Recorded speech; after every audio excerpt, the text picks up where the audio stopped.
Schönen guten Tag, liebe Freunde. Danke für das Einschalten. Es freut mich sehr, euch wiederzusehen. Ich hoffe, euch geht's gut. Die Arbeitswoche ist vorbei und ich hoffe, sie war für euch erfolgreich und angenehm. In diesem neuen Video möchte ich euch weitere interessante Nachrichten aus Russland gerne vorstellen. Hoffentlich findet ihr ein Interesse dafür. Es geht um sehr aktuelle Themen, die jetzt in Russland besprochen werden. Also, bleibt gerne dran. Los geht's! Massentötung von Tieren in Sibirien. Ausnahmezustand wegen Seuche in Nowosibirsk. In der Region Nowosibirsk stehen umfangreiche Maßnahmen bevor. Spezialisten werden in fast 200 Betrieben Tiere beschlagnahmen und keulen. Das teilte Sergei Neschumow von der Regionalregierung mit. Konkret geht es um 176 private landwirtschaftliche Betriebe. Laut Neschumow wurden bereits 55 Anträge auf Sozialleistungen eingereicht und in 30 Fällen sind die Zahlungen schon erfolgt. Er betonte, dass die Arbeiten in den betroffenen Ortschaften fortgesetzt werden, damit die Menschen nicht in die Bezirkszentren fahren müssen, sondern alle Angelegenheiten direkt vor Ort gemeinsam mit den Sozialdiensten klären können. Zuvor hatte der Gouverneur der Region Nowosibirsk, Andrei Travnikov, erklärt, dass in der Region strenge, aber absolut notwendige veterinärmedizinische Maßnahmen durchgeführt werden. Die Lage spitzte sich im März zu, als sich in Sibirien eine Epidemie der Pasteurellose unter Rindern ausbreitete. Bewohner mehrerer Bezirke berichten, dass bereits seit Anfang Februar Kühe und Bullen massenhaft aus privaten Haushalten beschlagnahmt werden, teilweise unter Beteiligung der Polizei. Am 16. März verhängten die regionalen Behörden den Ausnahmezustand aufgrund der Ausbreitung der Tierseuche. Die Aufsichtsbehörde Rossельхознадзор sieht die Ursache in ungewöhnlich starken Frösten, die im Januar in Westsibirien herrschten. Experten erklären, dass der Erreger im Boden überleben und niedrigen Temperaturen standhalten kann. Die starke Verbreitung wird mit einem geschwächten Immunsystem der Tiere infolge von Temperaturstress in Verbindung gebracht. Der Leiter des regionalen Veterinärmedizinischen Zentrums, Juri Schmidt, erklärte zudem, dass die Pasteurellose in der Region inzwischen unheilbare Formen angenommen habe. Als Gründe nannte er die hohe Tierdichte in privaten Haushalten, den Verzicht auf veterinärmedizinische Betreuung, einschließlich Impfungen, sowie das Fehlen klarer Vorschriften für regelmäßige tierärztliche Kontrollen.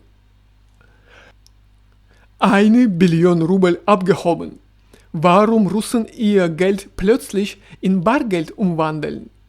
Im vergangenen Monat haben Russen mehr als 1 Billion Rubel von ihren Bankkonten abgehoben. Gleichzeitig ist das Volumen an Bargeld im Umlauf deutlich gestiegen.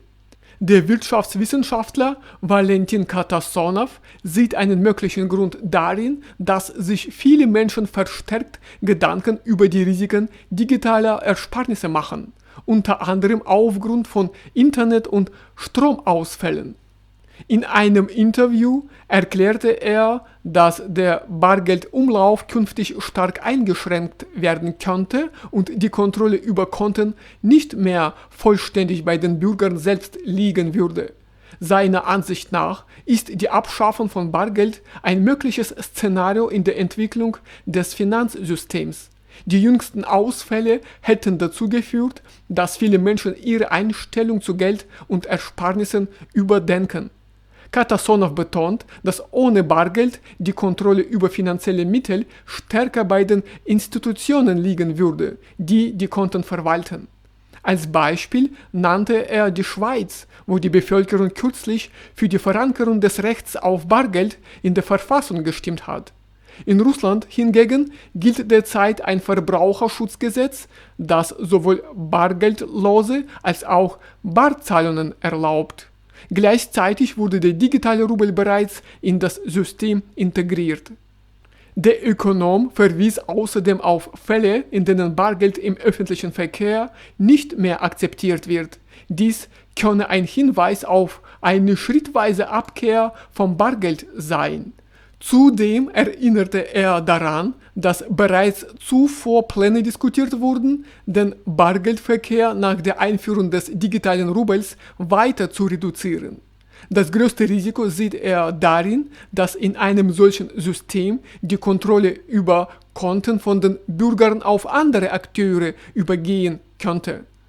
Aus diesem Grund werde auch in Europa verstärkt über die Bedeutung von Bargeld diskutiert.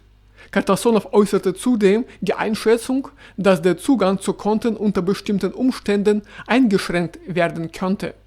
Nach Angaben der Zentralbank Russlands haben Russen rund 1,6 Billionen Rubel von Konten und Bankkarten abgehoben, der höchste Wert seit März 2022. Zum Vergleich, damals lag das Abhebungsvolumen bei etwa 2,2 Billionen Rubel. Ein ähnlicher Trend ist auch im Ausland zu beobachten. Schätzungen zufolge hoben Russen im Januar rund 240 Milliarden Rubel bei ausländischen Banken ab. Autofahren wird teurer. Autofahrer sparen und reparieren häufiger selbst. Autobesitzer in Russland überdenken zunehmend ihre Ausgaben für den Unterhalt ihrer Fahrzeuge. Viele versuchen zu sparen, verzichten auf einen Teil kostenpflichtiger Dienstleistungen und achten stärker auf ihre täglichen Ausgaben. Eine der auffälligsten Entwicklungen ist, dass immer mehr Fahrer Wartung und kleinere Reparaturen selbst übernehmen. Die Menschen kümmern sich zunehmend eigenständig um grundlegende Arbeiten an ihren Fahrzeugen. Die größten Kosten bleiben weiterhin Versicherung, technische Wartung und der saisonale Reifenwechsel. Gleichzeitig stellen ungeplante Reparaturen, Pflege des Fahrzeugs, Steuern und zusätzliche Versicherungsleistungen eine erhebliche finanzielle Belastung dar.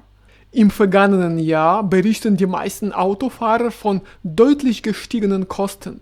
Vor diesem Hintergrund suchen viele aktiv nach Möglichkeiten, Ausgaben zu reduzieren. Am häufigsten führen Autobesitzer einfache Arbeiten selbst durch, verschieben nicht dringende Reparaturen, nutzen ihr Auto seltener oder greifen zu günstigeren Ersatzteilen. Außerdem achten viele gezielt auf Rabatte und Sonderangebote. Experten beobachten ein wachsendes Interesse an Eigenreparaturen. Autofahrer informieren sich immer häufiger über Wartung und tauschen Erfahrungen aus. Gleichzeitig verzichten die meisten nicht vollständig auf Versicherungsschutz. Auch bei Sparmaßnahmen versuchen sie, eine grundlegende Absicherung beizubehalten und wählen flexiblere Versicherungsmodelle.